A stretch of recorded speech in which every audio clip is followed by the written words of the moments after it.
Thank you very much, Mr. Chair. Thank you to the ranking member and our witnesses for your being here today and your steadfast service to this nation.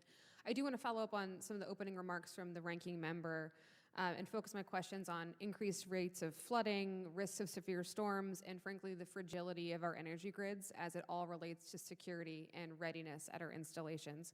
I'm not here to talk about climate change, Mr. Chair, but I do want to focus on the very real reality that these events are occurring more frequently. They're costing the DoD billions of dollars.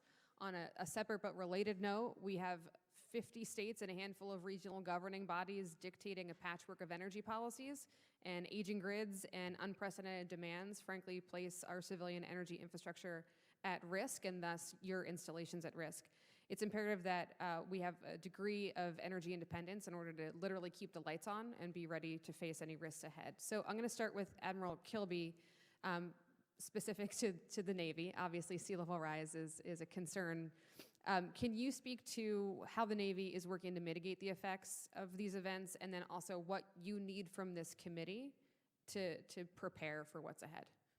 Thank you for that question, Rep. Ellsworth. I'll just talk where, as I understand it, you're a member of the Naval Academy Board of Visitors. I was struck the last time I went there about the work that's being done around the crew house to make sure that that water level rise doesn't keep doing what it's doing and impacting the columbarium and everything there. So I know the USNA specifically has a plan.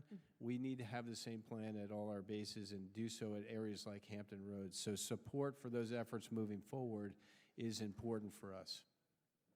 Very succinct. I appreciate that. General Mahoney and General Mingus, in recent years we've seen extreme weather or poor planning shut down different states' energy grids, including in 2021 with the Texas power crisis, resulting in the tragic loss of hundreds of lives. Our military bases, again, rely on these state energy grids to power critical systems. Base grids, such as the one at Joint Base Lewis McChord and Marine Corps Air Station Miramar, have been identified as at risk to cyber attacks or insufficient to handle future demands. Generals, what's the Army and Marine Corps doing to address microgrid deficiencies on its bases, and how can, again, this committee be a part of the solution so that we can achieve some degree of energy independence for the sake of readiness? Ma'am, thanks. And you hit it right on the head with Miramar. I will say this, having been the commanding general there, that the microgrid is independent.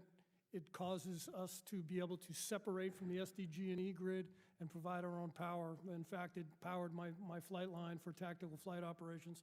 So as much as it might be an environmental impact effort, it is also of high military value. Not only at Miramar, but we have microgrids at Yuma, at Parris Island, and at Camp Lejeune. As far as cyber hardening goes, I stood in the control room of Miramar, and they talked about how they are putting those protections back into the SCADA system so that the capability that you have is therefore protected, and we'll work that through the other microgrids that we have as well. And I'd be remiss if I didn't talk about the zero emissions base down at Albany, Georgia, that is also not only an environmental gesture, but a military gesture to safeguard our energy resources. And ma'am, the only thing I'd add is, in addition to what Mo just said, is the redundancy associated with it, multiple paths, multiple means to include, and I think a lot of us are looking very seriously at the emerging technologies that relates to these micronuclear reactors, especially when you look at isolated places like Kwajalein, Fairbanks, Alaska, that are 100% reliant on very fragile energy infrastructures. Can I take this